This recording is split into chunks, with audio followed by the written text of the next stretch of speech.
Trudeau ने कर दी बहुत बड़ी गलती। ये तो पाकिस्तान के साथ भी नहीं किया जो मोदी सरकार कनाडा के साथ कर रही है। निज्जर के बाद कनाडा में मारा गया भारत का एक और दुश्मन। पाकिस्तानी बोले यह है खालिस्तान के खात्मे का ऑपरेशन, गैंग वॉर का बहाना। असली मकसद है खालिस्तानियों को मिटाना। मिशन के पीछे किसका दिमाग है? क्या है खालिस्तानी सुक्खा को मारने की असली वजह? देशभक्त है या इंटरनेशनल अपराधी है लॉरेंस बिश्नोई? एक देश जो भारत से 11,000 किलोमीटर की दूरी पर है, उस कनाडा के साथ 3 दिन के अंदर चीन और पाकिस्तान से भी ज्यादा तनाव बढ़ गया है। हालात इतने बिगड़ गए हैं कि मोदी सरकार ने कनाडाई नागरिकों के लिए अस्थायी वीजा बैन लगा दिया है। तो वहीं ट्रूडो सरकार ने कुछ राजनयिकों को भारत से वापस बुलाने का फैसला ले लिया है। और ये सब शुरू हुआ है कनाडाई पीएम जस्टिन ट्रूडो की एक हरकत से। भरी संसद में भारत पर गंभीर इल्जाम लगाने वाले ट्रूडो खुद उस मोड़ पर आकर खड़े हो गए हैं कि उन्हें रास्ता नहीं सूझ रहा है, क्योंकि मोदी सरकार ने एक झटके में खालिस्तानियों को अपने घर में पालने वाले कनाडा का पूरा हिसाब करने की तैयारी कर ली है। 3 दिन के अंदर भारत सरकार ने 3 बड़े फैसले किए हैं।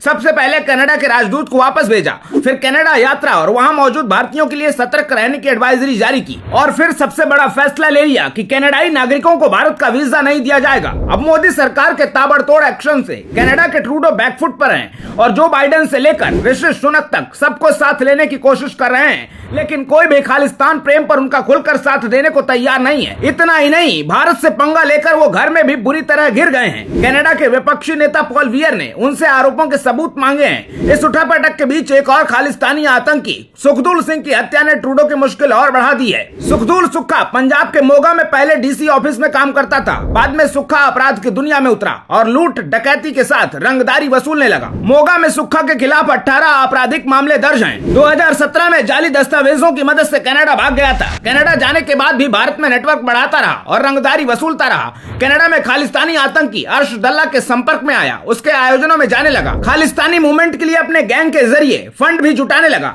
20 सितंबर को विनिपेग में सुक्खा की गोली मारकर हत्या कर दी गई। निज्जर की तरह ही सुक्खा की हत्या ने ट्रूडो सरकार की टेंशन बढ़ा दी है। एक तरफ ट्रूडो से निज्जर की हत्या में भारतीय एजेंट के शामिल होने का सबूत मांगा जा रहा है। इस बीच उनके लिए एक और नया केस खड़ा हो गया है, क्योंकि सुक्खा के मर्डर के कुछ ही घंटों बाद दिल्ली की तिहाड़ जेल में बंद गैंगस्टर लॉरेंस बिश्नोई ने सुक्खा की हत्या की जिम्मेदारी ले ली। लॉरेंस ने अपनी फेसबुक पोस्ट में लिखा, सुक्खा जो बम्बिया ग्रुप का इंचार्ज बना फिरता था, उसको कनाडा के विनिपेग में हमारे ग्रुप ने मारा है। इस हेरोइन एडिक्टेड नशेड़ी ने अपने नशे के लिए कई घर उजाड़े। आज उसके पापों का हिसाब हो गया। गुरलाल बराड़, विक्की, संदीप नंगल का मर्डर इसने बाहर बैठकर करवाया। हमने उसे सजा दे दी। मैं अपने दुश्मनों से कहूंगा कि दुनिया के किसी भी कोने में चले जाओ, हमसे बच नहीं पाओगे। बिश्नोई की इस धमकी और दावे में कितना दम है, भारत में इसकी जांच जरूर होगी। तो वहीं सोशल मीडिया पर बहस छिड़ गई है कि लॉरेंस बिश्नोई देशभक्त है या मोस्ट वांटेड इंटरनेशनल क्रिमिनल। लेकिन ट्रूडो ने जिस तरह से एक खालिस्तानी आतंकी के मर्डर के लिए सीधे भारत सरकार पर आरोप लगाए थे, ऐसे माहौल में एक और खालिस्तानी आतंकी का खात्मा